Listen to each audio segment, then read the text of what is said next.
Hello everyone. दोस्तों, ये जो 957 नंबर आपको स्क्रीन के ऊपर दिखाई दे रहा नहीं, पता क्या है? ये दिल्ली एनसीआर के अंदर एयर क्वालिटी इंडेक्स की बिल्कुल लाइव रिकॉर्डिंग है। मतलब दिल्ली एनसीआर में जो पोल्यूशन है ना, वो हजार्डियस लेवल पे जा चुका है, इमरजेंसी वाली सिचुएशन में जा चुका है। मतलब भैया, इससे ज्यादा एयर पोल्यूशन की क्वालिटी खराब नहीं हो सकती है। देखिए, आपको एक स्क्रीनशॉट और दिखाता हूं मैं। ये मैंने अपने मोबाइल फोन से ही लिया था 2 दिन पहले जब मैं दिल्ली में था, और ये दिन के समय मैंने स्क्रीनशॉट लिया था। और यहाँ पे भी आप देख सकते हो एयर क्वालिटी इंडेक्स की जो रिकॉर्डिंग है वो 465 है। मतलब वो सीवियर कैटेगरी में या फिर सीवियर प्लस कैटेगरी में जा चुकी है। और इस समय सुप्रीम कोर्ट भी इस मामले को लेकर काफी सीरियस है। अभी कुछ दिन पहले ही, मतलब 4-5 दिन पहले ही, सुप्रीम कोर्ट की 2 जजेस की बेंच में, जिसमें जस्टिस अभय जी थे और जिसमें जस्टिस अगस्तीन जी थे, इन्होंने भी दिल्ली सरकार के साफ साफ कहा है कि भाई, जब एयर क्वालिटी इंडेक्स दिल्ली में 457 से ज्यादा का जा चुका है, तो आपने ग्रेडेड रिस्पॉन्स एक्शन प्लान की 4th स्टेज को 3 दिन डिले क्यों कर दिया है? तो यह बात सुप्रीम कोर्ट ने भी कही। तो आज इस वीडियो का हमारा जो पूरा डिस्कशन है वो इसी के आसपास घूमने वाला है। हम बात करेंगे यहां पे दिल्ली एनसीआर के पोल्यूशन के बारे में। देखिए, दिल्ली एनसीआर रीजन में या नदर्न इंडियन प्लेन्स के अंदर स्मोग क्यों होता है, और जो कि पोल्यूशन का एक बहुत बड़ा कारण भी है, उसके लिए एक वीडियो ऑलरेडी चैनल पे बन चुका है, आप उसको जाके देख सकते हो। आज जो फोकस मैं करने वाला हूं वो सिर्फ फोकस करेंगे GRAP यानी ग्रेडेड रिस्पॉन्स एक्शन प्लान के आसपास। GRAP क्या होता है, एयर क्वालिटी इंडेक्स कैसे काम करता है, होता क्या है, GRAP इंडिया में यानी कि दिल्ली एनसीआर वाले रीजन में इंट्रोड्यूस क्यों किया गया था, इसके अंदर कौन कौन से प्रोविजंस होते हैं, इसकी कौन कौन सी स्टेजेस होती हैं, क्या GRAP दिल्ली एनसीआर वाले रीजन में पोल्यूशन को कम करने में कामयाब हुआ है या नहीं हुआ है, अगर नहीं हुआ है तो क्यों नहीं हुआ है, उसके चैलेंजेस क्या क्या हैं, प्रॉब्लम हमारे सामने क्या क्या हैं, इंटरनेशनल प्रैक्टिसेस कौन कौन सी हैं, मतलब दूसरी कंट्रीज में वो लोग पोल्यूशन को से डील करने के लिए कौन कौन से स्टेप्स यहां पे लेते हैं, ओवरऑल इंडिया में जो चैलेंजेस हैं, मतलब सरकार नहीं कर पा रही है, उसका क्या सॉल्यूशन हो सकता है, इंडिविजुअल लेवल पे, कम्युनिटी के लेवल पे हम लोग क्या कर सकते हैं अगर आप दिल्ली एनसीआर वाले रीजन में रहते हो। इन सारी की सारी डिस्कशन को आज इस वीडियो में मैं यहां पे करने वाला। चलिए दोस्तों, शुरुआत करते हैं AQI से, यानी कि एयर क्वालिटी इंडेक्स क्या होता है, इसकी शुरुआत कैसे हुई। देखिए, इसके लिए कॉमन ईयर जिसे बोलते हैं 2014, और 2014 के अंदर 2 चीजें हुई। एक रिपोर्ट आई WHO की, वर्ल्ड हेल्थ ऑर्गेनाइजेशन की, जिसमें यह कहा गया कि जो दिल्ली है ना, पूरे वर्ल्ड की सबसे पोल्यूटेड सिटी है। मैं यहां सबसे पोल्यूटेड कैपिटल नहीं बोल रहा हूं, सबसे पोल्यूटेड सिटी बोल रहा हूं। और WHO ने यह भी कहा कि भाई, जो WHO का स्टैंडर्ड है ना एयर क्वालिटी के लिए, दिल्ली में जो एयर क्वालिटी है उससे 131 टाइम्स ज्यादा खराब है। तो ये जो रिपोर्ट है ना, इसको गवर्नमेंट ऑफ इंडिया ने, पूरी दुनिया ने काफी सीरियसली लिया, और गवर्नमेंट ऑफ इंडिया की या हमारे पूरे देश की समझ लीजिए काफी ज्यादा यहाँ पे क्रिटिसिज्म हुआ इसको लेके कि हम अपनी कैपिटल को ही साफ सुथरा नहीं रख सकते हैं। तो 2014 में हम लोगों ने एक स्वच्छ भारत कैंपेन भी चलाया। स्वच्छ भारत कैंपेन और WHO की रिपोर्ट को ध्यान में रखते हुए यह कहा गया कि जो आम आदमी है ना, उस आम आदमी को एक सिंपल भाषा में, एक सिंपल कैलकुलेशन वाले तरीके से हम लोग ये बताएंगे कि आपके एरिया में एयर क्वालिटी कैसी है। उसको हम लोग एक कलर के हिसाब से बताएंगे कि ये ग्रीन कलर है, ये रेड कलर है, पर्पल है, येलो है। इसको देख के आम आदमी ये समझ सकता है कि वहां पे पोल्यूशन का लेवल कैसा है। अब इसके लिए हम लोगों ने क्या किया, एक एक्सपर्ट ग्रुप बनाया। इस एक्सपर्ट ग्रुप के अंदर कुछ अकेडमी वाले सेक्टर से लोग थे, कुछ जो है साइंटिस्ट हम लोगों ने इंक्लूड किया, और इसकी जो टेक्निकल काम है ना, वो पर्दे के पीछे IIT कानपुर के द्वारा किया गया। तो IIT कानपुर को रिस्पॉन्सिबिलिटी दिया गया कि भाई, जो गैसेस वगैरह यहाँ पे इंक्लूड करेंगे ना, आप वो सब कैलकुलेट करिए, एक मेजरमेंट करिए, और हमें ये बताइए कि इस एरिया में एयर क्वालिटी का इंडेक्स कैसा है, उसकी क्वालिटी कैसी है। तो यहाँ पे बेसिकली 8 पोल्यूटेंट्स को हम लोग AQ के अंदर इंक्लूड करते हैं, जिसमें से एक होता है PM2.5। ये पर्टिकुलेट मैटर बोलते हैं इसको। बेसिकली बहुत ही छोटे सॉलिड पार्टिकल होते हैं, और ये इतने छोटे होते हैं कि दोस्तों, जब हम लोग सांस लेते हैं ना, तो ये हमारे ब्लड स्ट्रीम के अंदर चले जाते हैं, हमारी लंग्स के अंदर चले जाते हैं, और ये बहुत ही खतरनाक होते हैं। फिर एक होता है PM2.5। ये भी सॉलिड पार्टिकल होते हैं, लेकिन इनका साइज थोड़ा सा ज्यादा होता है, मतलब 10 माइक्रोमीटर तक होता है। एक होता है जी carbon monoxide, sulphur dioxide, nitrogen dioxide, ozone, और इसके अंदर 2 और इंक्लूड होते हैं जिसे बोलते हैं हम लोग मर्करी और लेड। यहां पे उसको हम लोग ऐसा इंक्लूड नहीं कर रहे हैं फिलहाल। इनमें जो 2 सबसे खतरनाक होते हैं ना, एक होता है दोस्तों ग्राउंड लेवल ओजोन, और एक होता है पार्टिकुलेट मैटर 2.5। ये दोनों सबसे खतरनाक होते हैं। एक स्टडी की गई थी, सर्वे किया गया था यूनिवर्सिटी ऑफ शिकागो में, और उसमें यह कहा गया कि इंडिया में, खासकर दिल्ली के आसपास जो लोग हैं, यहां पे इतना ज्यादा पोल्यूशन है कि इन लोगों की जो लाइफ एक्सपेक्टेंसी है ना, वो 7 से 8 साल कम हो जाती है पॉल्यूशन की वजह से। ये कहा गया इस रिपोर्ट के अंदर। हालांकि 2024 में हमारे जो union ministry of state of health हैं, इन्होंने पार्लियामेंट के अंदर ये साफ साफ कहा था कि हमारे पास कोई ऐसा एविडेंस ही नहीं है जो ये बताता हो कि दिल्ली में पॉल्यूशन और यहां पे होने वाली डेथ के बीच में डायरेक्ट रिलेशन है।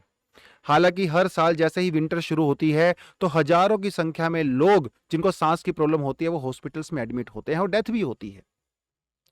तो ये पूरा मामला यहां पे बनता है। अब हुआ ये, आम आदमी को कैसे समझाएंगे? तो एयर क्वालिटी इंडेक्स को हम लोगों ने क्या किया, कुछ सिंपल भाषा में और सिंपल कलर कोडिंग से हम लोगों ने दिखाना शुरू कर दिया ताकि आम आदमी इसको समझ सके। तो जैसे पहले हम लोगों ने भैया 0.50 ये एक एयर क्वालिटी इंडेक्स हम लोगों ने रखा। तो इंडेक्स का मतलब समझ ही गए होंगे, जो 8 गैसेस होती हैं उनके अलग अलग लेवल को हम लोग वेट देते हैं। जैसे PM 2.4 को काफी हाई वेट दिया जाता है, इंपॉर्टेंस दी जाती है, ओजोन को काफी ज्यादा इंपॉर्टेंस दी जाती है। तो उन सबकी कैलकुलेशन, टेक्निकल कैलकुलेशन करके IIT कानपुर हमें ये देता है। 0.50 के बीच में अगर एयर क्वालिटी इंडेक्स होता है तो मतलब वहां पे अच्छा होता है। तो यहाँ पे कलर को ग्रीन कलर से दिखाया जाता है, डार्क ग्रीन से, और यहाँ पे कोई इंपैक्ट नहीं होता है आपकी हेल्थ के ऊपर। मतलब एयर क्वालिटी काफी अच्छी है, आप बढ़िया से सांस ले सकते हो, कोई दिक्कत वाली बात नहीं है। जब एयर क्वालिटी इंडेक्स 51 से लेकर 100 बीच में होता है तो वो भी सेटिस्फैक्ट्री है। तो यहाँ पे भी आपको ज्यादा डिस्कंफर्ट वगैरह होता नहीं है। हालांकि जिन लोगों को रेस्पिरेटरी इश्यूज काफी ज्यादा सीरियस होते हैं तो उनको थोड़ा थोड़ा प्रॉब्लम यहाँ पे हो सकता है। फिर तीसरा आता है 101 से लेकर 200 तक, इसी को मॉडरेट कैटेगरी में रखते हैं और येलो कलर से शो करते हैं। कभी कभी सांस लेने में कभी कभी दिक्कत हो सकती है। 201 से लेकर 300 की जो कैटेगरी होती है ये खतरनाक शुरू हो जाती है, यहाँ से डेंजरस लेवल चला जाता है। तो इसको बोलते हैं पुअर क्वालिटी, और ये होती है जी स्टेज 1। ये जो लास्ट वाली 4 स्टेज है ना दोस्तों, ये GRAP के अंदर इंक्लूड की जाती हैं, ग्रेडेड रिस्पॉन्स एक्शन प्लान। मतलब इससे ऊपर वाली जो तीनों स्टेज होती है ना, इसमें दिल्ली सरकार यानी कि जो गवर्नमेंट है वो कुछ भी नहीं करती है, आराम से, क्योंकि ये जो लेवल है ना एयर क्वालिटी वो ठीक ठाक रहता है। लेकिन जैसे ही एयर क्वालिटी 201 से ज्यादा शुरू हो जाती है तो ग्रेडेड रिस्पॉन्स एक्शन प्लान जो है वो एक्टिव हो जाता है। तो इस वीडियो में आगे मैं बताऊंगा कि GRAP कैसे काम करता है। तो भाई ये होती है पुअर क्वालिटी, जिसको हम लोग ऑरेंज कलर से शो करते हैं। फिर आता है 301 से लेके 400 के बीच में, ये होता है जी वेरी पुअर। और इस समय आपको, अगर आप ज्यादा समय तक बाहर रहते हो तो आपको सांस की प्रॉब्लम हो सकती है, इसको रेड कलर से शो करते हैं। फिर एक आता है 401 से लेके 450, इसे वो सीवियर कैटेगरी में रखा गया है। और GRAP के लिए हम लोगों ने बाद में एक स्टेज और ऐड किया जिसे बोलते हैं सीवियर प्लस, 450 से ज्यादा। अब ये 450 से ज्यादा कितना भी हो सकता है, 700 भी हो सकता है, 800 भी हो सकता है, 900 भी हो सकता है, 1200 भी हो सकता है। इसकी कोई लिमिट सरकार ने नहीं रखी है। तो सिंपल बोला जाता है कि मोर देन 450, इसे सीवियर प्लस कैटेगरी में रखा जाता है। एक बार हल्का सा आपको बता देता हूं कि जो ऊपर वाली तीनों स्टेज होती है यहाँ पे GRAP इंप्लीमेंट नहीं होता है। जैसे ही वो 200 से ज्यादा जाता है तो GRAP इंप्लीमेंट होना शुरू हो जाता है। तो दोस्तों ये GRAP यानी कि ग्रेडेड रिस्पॉन्स एक्शन प्लान होता क्या है, इसके लिए हमें थोड़ा सा पीछे जाना पड़ेगा। और 1998 के अंदर हुआ ये कि सुप्रीम कोर्ट ने दिल्ली NCR रीजन के लिए एक स्पेशल अथॉरिटी बनाई जिसे कहा जाता है EPCA यानी कि एनवायरमेंटल प्रोटेक्शन कंट्रोल अथॉरिटी। और ये काम करती है सिर्फ और सिर्फ दिल्ली NCR वाले रीजन में। इसका काम यही है कि जो दिल्ली में पोल्यूशन इतना खराब होता है ना, इसको कैसे कंट्रोल किया जा सकता है, कैसे कम किया जा सकता है। EPCA ये काम थोड़ा बहुत कर रहा था, लेकिन 2016 में सुप्रीम कोर्ट में एक और केस आया जिसे कहते हैं MC Mehta versus union of India case. ये 2016 का केस है और एयर क्वालिटी को लेके ही था। फिर सुप्रीम कोर्ट ने EPCA को ये गाइडलाइंस दिया, ये मैंडेट किया कि आप जल्दी से जल्दी कोई ना कोई कंक्रीट प्लान लेके आइए कि दिल्ली NCR वाले रीजन में पोल्यूशन को कैसे कंट्रोल किया जा सकता है। तो उस समय पे फिर APCA ने क्या किया, अलग अलग स्टेट्स की डिफरेंट एजेंसी के साथ कंसल्ट किया, जिसमें दिल्ली, उत्तर प्रदेश, हरियाणा, राजस्थान, पंजाब, ये सब स्टेट्स यहाँ पे आ गई। 13 ऐसी एजेंसी के साथ कंसल्ट किया गया और फिर बाद में हम लोग एक प्लान लेके आए। EPCA एक प्लान लेके आया जिसे कहते हैं GRAP, graded response action plan. तो जो हमारा सेंट्रल पोल्यूशन कंट्रोल बोर्ड है उसके आधार पे, उसकी गाइडलाइंस के बेसिस पे EPCA ने ये पूरा प्लान बनाया। और 2017 में हमारी जो ministry of environment, forest and climate change है उसने इसको फाइनली नोटिफाई कर दिया था। तो 2016 में जब नोटिफाई हो गया तो ये लागू हो गया। अब देखिए जरा, GRAP है ना दोस्तों, ये एक इंक्रीमेंटल है, प्रोग्राम है। इंक्रीमेंटल का मतलब ये होता है जैसे जैसे पोल्यूशन की जो लेवल है दिल्ली एनसीआर वाले रीजन में वो खराब होता है, वैसे वैसे जो स्टेप्स लेती है सरकार वो भी इंक्रीज होते रहते हैं। मतलब ऐसा नहीं है कि पोल्यूशन का लेवल जैसे ही पुअर हुआ, एयर क्वालिटी इंडेक्स पुअर हुई तो आपने स्कूल बंद कर दिए, कॉलेज बंद कर दिया, ऐसा नहीं होता है।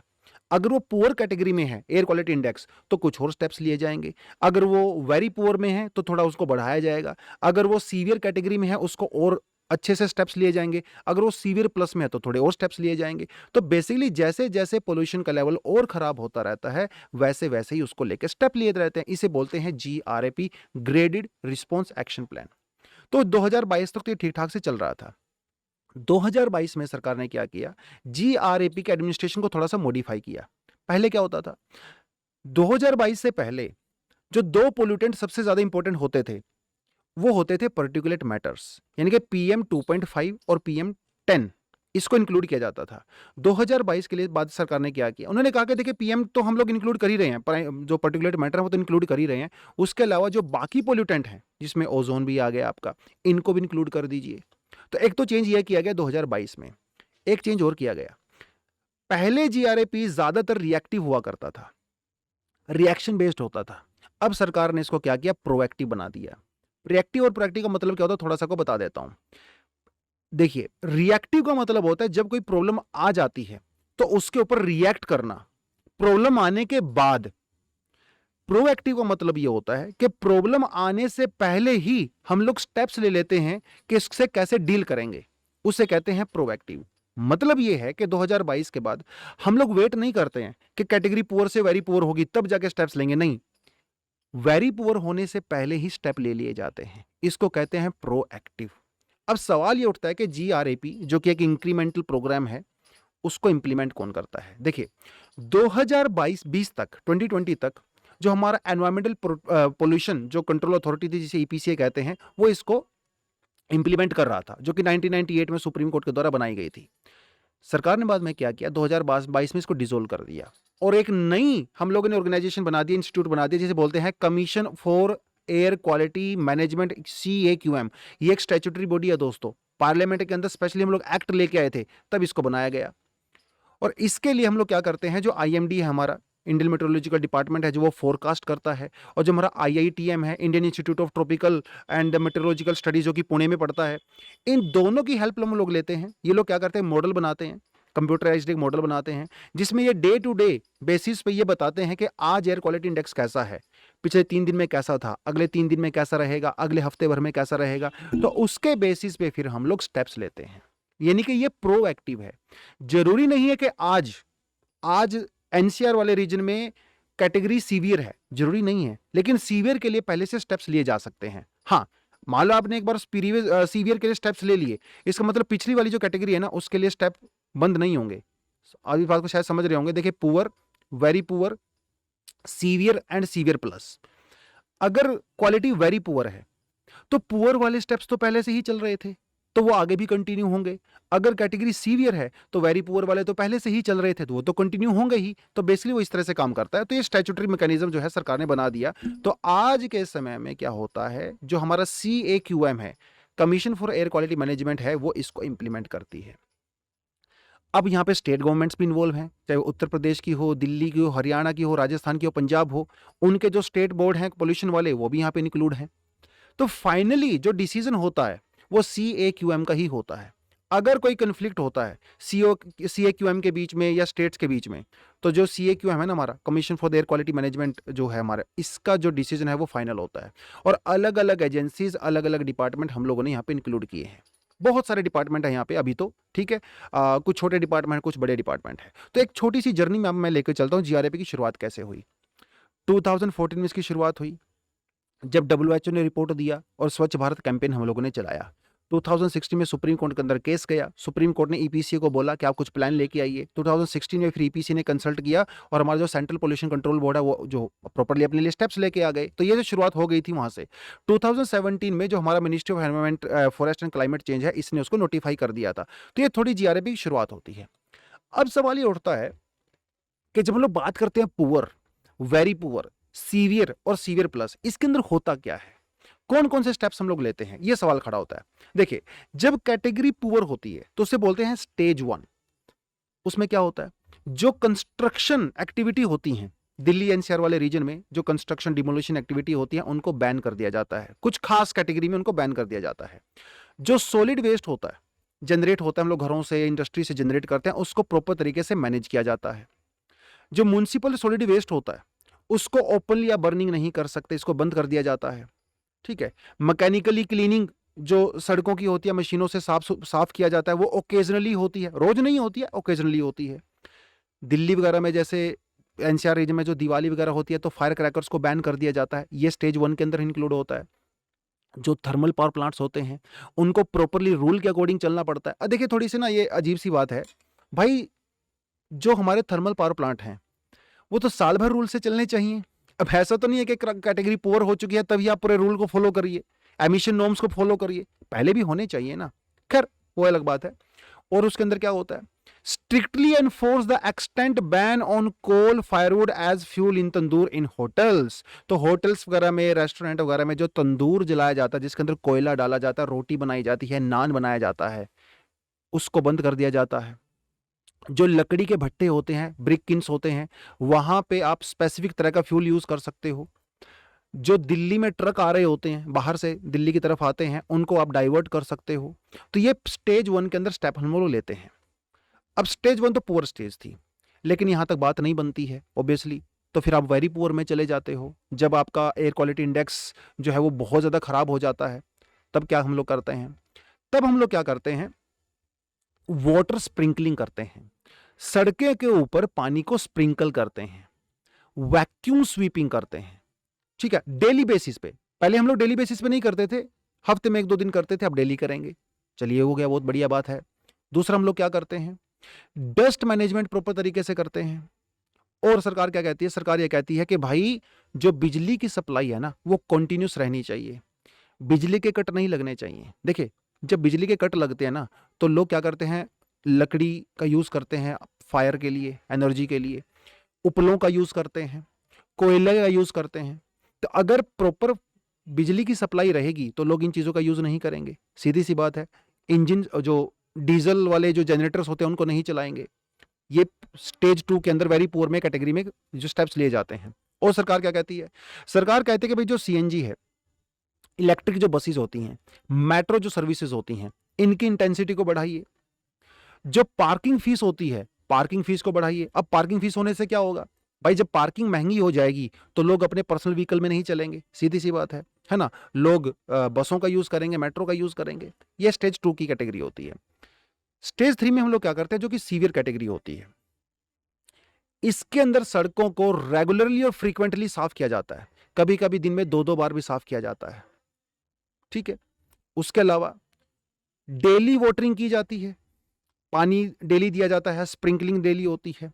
उसके अलावा दिल्ली एनसीआर वाले रीजन में कोई भी नया कंस्ट्रक्शन एक्टिविटी को अलाउ नहीं किया जाता।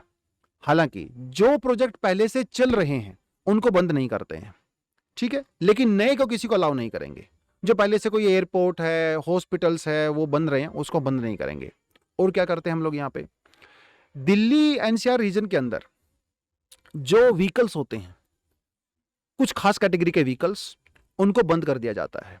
यानी कि जो ऐसे इंजन जो कि BS4 पे चल रहे हैं उनको बंद कर दिया जाता है, दिल्ली में अलाउड नहीं है। मतलब डीजल वाले जो पुराने व्हीकल्स उनको बंद कर देते हैं।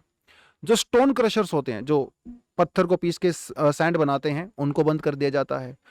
दिल्ली एनसीआर में किसी तरह की एक्टिविटी को आप अलाउ नहीं कर सकते, उसको बंद कर दिया जाता है। भाई यहां तक आते आते दिल्ली में जो एयर पोल्यूशन की क्वालिटी है वो बहुत ही खराब हो जाती है। ये मैप आपके सामने नजर आ रहा होगा, आपको दिख ही रहा होगा कि how many cigarettes are you breathing daily. मतलब वो वाली सिगरेट नहीं जो आप वैसे पी रहे हो, पोल्यूशन की वजह से कितना नुकसान होता है। दिल्ली में एक दिन में जब पोल्यूशन का लेवल सीवियर कैटेगरी में चला जाता है तो आप मान के चलिए दिल्ली में एक दिन में 40 या 40 से ज़्यादा सिगरेट्स पी रहे हैं। ये हालत खराब हो जाती है। तो सीवियर प्लस कैटेगरी में जहां पे एयर क्वालिटी इंडेक्स 450 से भी ज़्यादा चला जाता है, यहां पे तो बिल्कुल समझ लीजिए कि एक्सट्रीम लेवल पे पहुंच गए हो आप लोग।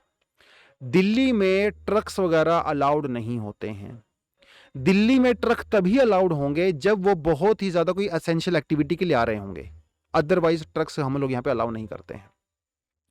जो डीजल से चलने वाले 4 व्हीलर्स हैं उनको आप बंद कर देते हो। कंस्ट्रक्शन एक्टिविटी को, डिमोलिशन एक्टिविटी को पूरी तरह से पूरे दिल्ली एनसीआर में बंद कर देते हैं।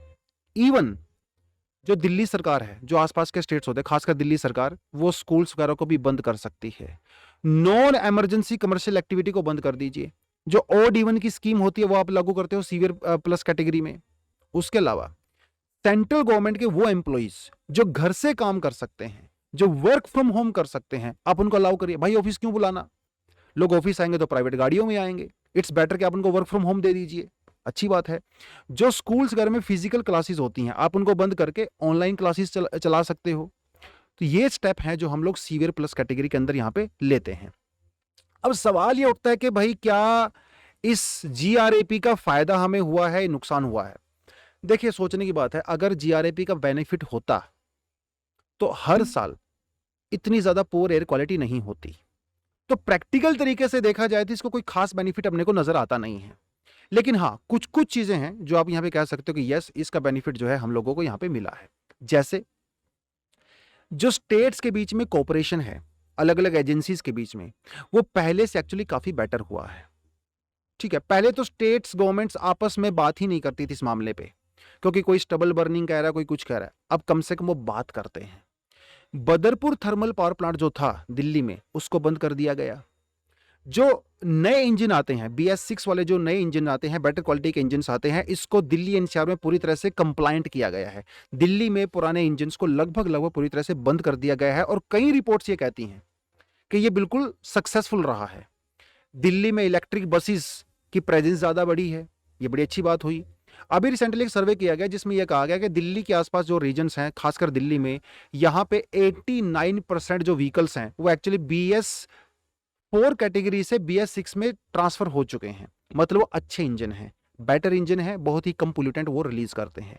तो ये तो काफी अच्छी बात हो गई है। उसके अलावा एनवायरमेंटल प्रोटेक्शन चार्ज एक 2016 के अंदर लगाया गया था। ठीक है, सुप्रीम कोर्ट के बोलने के बाद इसमें क्या होता है, जो 2000 सीसी इसकी पावर से ज्यादा चलने वाले जो डीजल इंजन हैं, उनके ऊपर 1% का एक्स्ट्रा ड्यूटी लगाया गया था, ताकि डीजल इंजन को डिस्करेज किया जा सके दिल्ली वाले रीजन में। फिर हम लोगों ने एक एनवायरमेंटल प्रोटेक्शन कंपनसेशन चार्ज भी लगाया, ECC बोलते हैं जिसको, 2015 में लगाया। तो ये क्या होता है, जो दिल्ली में ट्रक एंटर करते हैं बाहर से, उनके ऊपर लगाया जाता है। ठीक है, अब सवाल यह है कि सब जब इतना कुछ हम लोग कर रहे हैं, बात क्यों नहीं बन रही है? कुछ तो गड़बड़ है, कहीं ना कहीं तो दिक्कत आ रही है। चाहे वो सेंट्रल लेवल पे हो, चाहे वो स्टेट लेवल पे हो, कोऑर्डिनेशन में प्रॉब्लम हो, हमारे पास मैन पावर नहीं है, टेक्नोलॉजी नहीं है, कहीं ना कहीं तो दिक्कत आ ही रही है। कहां दिक्कत आ रही है, उसके बारे में थोड़ा सा बात कर लेते हैं। चैलेंजेस क्या क्या है? सबसे बड़ा चैलेंज है कि भाई जो पोल्यूटेंट व्हीकल्स हैं, आप उनको प्रॉपर्ली पकड़ नहीं पा रहे हो।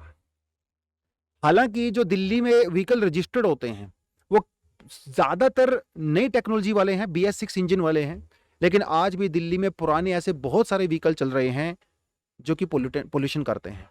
उनको पकड़ पाना काफी मुश्किल हो गया है। दूसरी बात यह है कि जो सुप्रीम कोर्ट ने भी ऑब्जर्व की है कि बोलने में तो बड़ा अच्छा है ना कि पहले हम लोग रिएक्टिव थे या प्रोएक्टिव हो गए हैं, लेकिन आज भी हम लोग स्टेप्स नहीं लेते, उनको डिले किया जाता है। अभी सुप्रीम कोर्ट ने बोला भाई आपने डिले क्यों किया 3 दिन, कभी 3 दिन कभी 4 दिन, वो डिले होता ही रहता है। ये बहुत बड़ी प्रॉब्लम है। आज भी स्टेट गवर्नमेंट्स के बीच में कोऑपरेशन नहीं है। दिल्ली सरकार हरियाणा सरकार को गाली दे रही है, हरियाणा सरकार दिल्ली सरकार को दे रही है। दिल्ली वाले पंजाब को बोल रहे हैं कि आप स्टबल बर्निंग करते हो, पंजाब वाले दिल्ली वालों को बोल रहे हैं। अब ऐसा भी नहीं है कि दिल्ली एनसीआर वाले रीजन में सिर्फ और सिर्फ विंटर में ही प्रॉब्लम होती है स्टबल बर्निंग की वजह से। पोल्यूशन वाली प्रॉब्लम दिल्ली में साल भर होती है, हालांकि विंटर में थोड़ी ज्यादा हो जाती है, लेकिन ये प्रॉब्लम कोई एक सीजन की नहीं है। आप यहाँ पे किसी एक पर्टिकुलर सीजन के अंदर एक्टिव नहीं हो सकते, आपको पूरे साल भर यहाँ पे काम करना पड़ेगा। तो ईयर अराउंड एक्शन लेने की जरूरत है। आप साल भर सोते रहते हो, जैसे अक्टूबर नवंबर आता है आप जाग जाते हो, सारी एजेंसी जाग जाती हैं, नई नई हायरिंग होनी शुरू हो जाती है। अरे भाई ऐसे नहीं होता है, साल भर आपको काम करना पड़ता है। प्राइवेट व्हीकल्स जो दिल्ली में इतने ज्यादा चलते हैं, एक एक घर में 3-3 4-4 गाड़ियां खड़ी हैं दिल्ली में। मुंबई को, कलकत्ते को, चेन्नई को मिला के इतने व्हीकल्स हैं ना, उससे कहीं ज्यादा दिल्ली में, ऐसा लोग बोलते हैं। इतने ज्यादा प्राइवेट व्हीकल्स हैं, तो आप क्यों नहीं कुछ करते इसके लिए? आप दिल्ली में पब्लिक ट्रांसपोर्ट को बेटर करिए। न्यूयॉर्क जैसी सिटी में लोग पब्लिक ट्रांसपोर्ट का भयंकर यूज करते हैं, लंदन जैसी सिटीज में लोग पब्लिक ट्रांसपोर्ट का यूज करते हैं, आप दिल्ली में क्यों नहीं यूज कर सकते? और बसेस चलाइए और मेट्रो चलाइए। पार्किंग फीस को इतना बढ़ा दीजिए कि लोग प्राइवेट व्हीकल को घर से बाहर ही नहीं निकालेंगे। जो अनफिट व्हीकल्स हमारी सड़कों के ऊपर चलते हैं पुराने जमाने के, उनको कंप्लीटली पूरी तरह से बंद कर दीजिए। एक डेटाबेस हमारे पास वाहन वाला, आप इसको क्यों नहीं अपडेट करते हो, जहां पे व्हीकल्स की डिटेल डाली जाती है। उसके अलावा देखिए, पोल्यूटेंट्स जो है ना, दो तरीके से आ सकते हैं। एक होता है पॉइंट सोर्स और एक होता है non point source. Point source वो सोर्स होता है जहां से हमें एग्जैक्टली पता होता है कि पोल्यूशन यहां से आ रहा है। जैसे थर्मल पावर प्लांट्स हैं, हमें पता है कि यहां से आ रहा है, तो आप इनके लिए प्रॉपर प्लान करिए। थर्मल पावर प्लांट्स को रेगुलरली इंस्पेक्शन करिए। अगर उनको अगर देखते हैं, अगर वो वायलेशन करते हैं, तो आप उनको सजा दीजिए। राइट। जो नॉन पॉइंट सोर्स है, जैसे हमारे व्हीकल्स हैं, जैसे गाड़ियों वगैरह से धुआं निकलता है, आप यहां पे कैटालिटिक कन्वर्टर्स लगा सकते हो। ये कन्वर्टर्स क्या करते हैं, इन हार्मफुल गैसेस को बाहर नहीं निकलने देते। उसके अलावा देखिए, कल्चर का बहुत बड़ा रोल है। लोग कहीं पे भी कूड़ा कचरा डाल देते हैं, किसी को परवाह ही नहीं है, किसी को चिंता ही नहीं है। तो एक ऐसा कल्चर डेवलप करने की जरूरत है हमारे देश में, ताकि जहां पे लोग कोई कूड़ा कचरा फैलाते हैं ना, उसको एकदम गंदी नजर से देखें, उसको बेइज्जत करें, उसको ह्यूमिलिएट करें। ऐसा कल्चर हमारे यहाँ पे बनाना बहुत जरूरी है। राइट। उसके अलावा जो एमिशन ट्रेडिंग करते हैं, जिसे मैंने पिछली वीडियो में आपको एक्सप्लेन किया था, आप उसको सारे देश के अंदर जो है प्रॉपर तरीके से इंप्लीमेंट कर सकते हो। तो ये कुछ चीजें हैं जो हमें करनी चाहिए। ठीक है, एक ये जनरल सी सजेशंस हैं। उसके अलावा जो जीआरएपी है, ग्रेडेड रिस्पॉन्स एक्शन प्लान, इसके अंडर में अलग से इंस्ट्रक्शंस दी गई हैं। जैसे जो स्टेज 1 होता है, जो कि पुअर कैटेगरी होती है, यहां पे क्या करना चाहिए हम लोगों को, यहां पे हमारे व्हीकल्स को अप टू डेट रखें। हर व्हीकल का पोल्यूशन सर्टिफिकेट आपके पास होना चाहिए। राइट। आपका जो इंजन है वो प्रॉपर तरीके से काम करे, आप उसकी प्रॉपर तरीके से सर्विसिंग कराएं अपने व्हीकल्स की। इलेक्ट्रिकल व्हीकल्स का प्रमोट करिए, ज्यादातर यूज करिए। ऐसी कुछ कुछ चीजें आप जो है पुअर कैटेगरी में कर सकते हो। जब कैटेगरी वेरी पुअर हो जाती है, यानी कि स्टेज 2 में हम लोग चले जाते हैं, तब क्या करना चाहिए, कोशिश करनी चाहिए कि पर्सनल व्हीकल्स को कम से कम यूज करें और पब्लिक ट्रांसपोर्ट को ज्यादा से ज्यादा यूज करें। ये हम लोग कर सकते हैं, जो हमें करना भी चाहिए। सॉलिड वेस्ट की ओपन बर्निंग हमें नहीं करनी चाहिए एज अ सिटीजन, ये नहीं होना चाहिए। जब कैटेगरी सीवियर हो जाती है, स्टेज 3 में चले जाते हैं, तब क्या होना चाहिए, भाई आप साइकिल का यूज करिए, पैदल चलिए, ये तो आप कर सकते हो कम से कम, है ना। आप मेट्रो लीजिए, आप बसेस का यूज करिए, ये आप कर सकते हो। आप घर में लकड़ी मत जलाइए, आप घर में जो है कोयला मत जलाइए, ये कुछ कुछ चीज आप एक्टिविटी कर सकते हो, ये तो कर सकते हैं ना। जब कैटेगरी सीवियर प्लस हो जाती है, तो एज अ सिटीजन हम लोग क्या कर सकते हैं, जो चिल्ड्रन, एल्डरली, या फिर ऐसे लोग जिनको सांस की प्रॉब्लम है, कार्डियोवास्कुलर इश्यूज हैं, आप इनको घर से बाहर एक्टिविटी बंद करवाइए, क्योंकि आउटडोर पोल्यूशन बहुत ही ज्यादा होता है। तो हम लोग कर सकते हैं। कई कंट्री हैं जो इन चीजों को इंप्लीमेंट करती हैं, वहां से हम लोग उनसे इंस्पिरेशन ले सकते हैं। भाई, चाइना के एक सिटी में जिसका नाम है नैनजिंग, वहां पे उन्होंने क्या किया, एक वर्टिकल फॉरेस्ट बना दिया। आप यहाँ पे क्लियरली फीड पिक्चर में भी देख सकते हो। और इससे 25 टन ऑफ कार्बन डाइऑक्साइड वो लोग हर साल रिमूव करते हैं। 60 टन ऑफ ऑक्सीजन हर दिन इनसे जो है रिलीज होती है। हम लोग यहाँ पे नहीं कर सकते हैं क्या? बिल्कुल कर सकते हैं।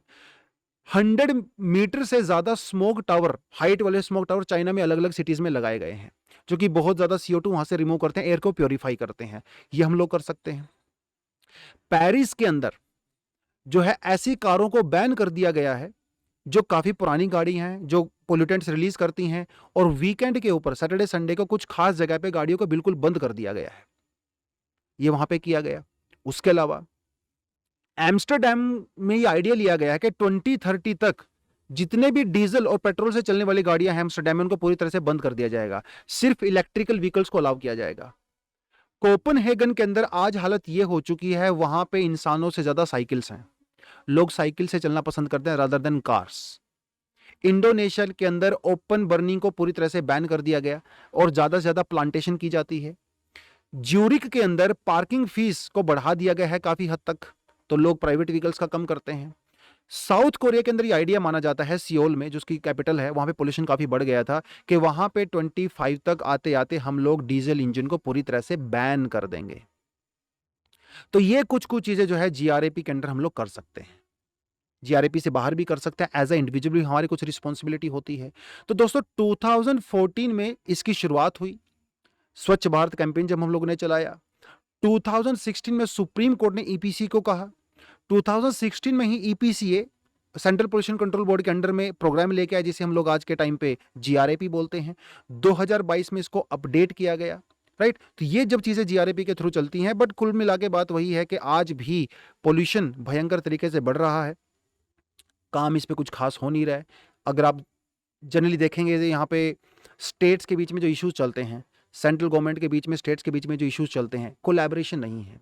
सब लोग इंडिविजुअली जो है अपनी रिस्पॉन्सिबिलिटी नहीं ले रहे हैं, इस बात को रियलाइजेशन नहीं कर रहे हैं कि भाई ये एक कलेक्टिव प्रॉब्लम है। हमारे बच्चे हैं, जो बुजुर्ग हैं, जो बीमार लोग हैं, ये उनको इम्पैक्ट कर रहे हैं। तो अपने पॉलिटिकल गेन के लिए भी हम लोग चीज़ों को जो है अपने आप को नुकसान पहुंचा रहे हैं। तो जो ग्रेडेड रिस्पॉन्स एक्शन प्लान है वो तब तक सक्सेसफुल नहीं हो सकता जब तक इसमें सभी स्टेट गवर्नमेंट्स, सभी एजेंसीज और इंडिविजुअल्स अपनी जिम्मेदारी को ना समझें और एक कलेक्टिव रूप से जो है इसके लिए स्टेप लेना चाहिए। तो दोस्तों आज की इस वीडियो में इतना ही है। आई होप आपको थोड़ा कॉन्सेप्ट समझ में आ गया होगा, जीआरएपी क्या होता है, AQAI क्या होता है, कौन इसको इंप्लीमेंट करता है, कैसे काम करता है, सक्सेसफुल कितना हुआ है, कितना नहीं हुआ है, इंटरनेशनल स्टेप्स हम लोगों ने कौन कौन से लिए हैं। तो आज इस वीडियो में यहीं पे एंड करता हूं। Thank you very much, all the best, जय हिंद।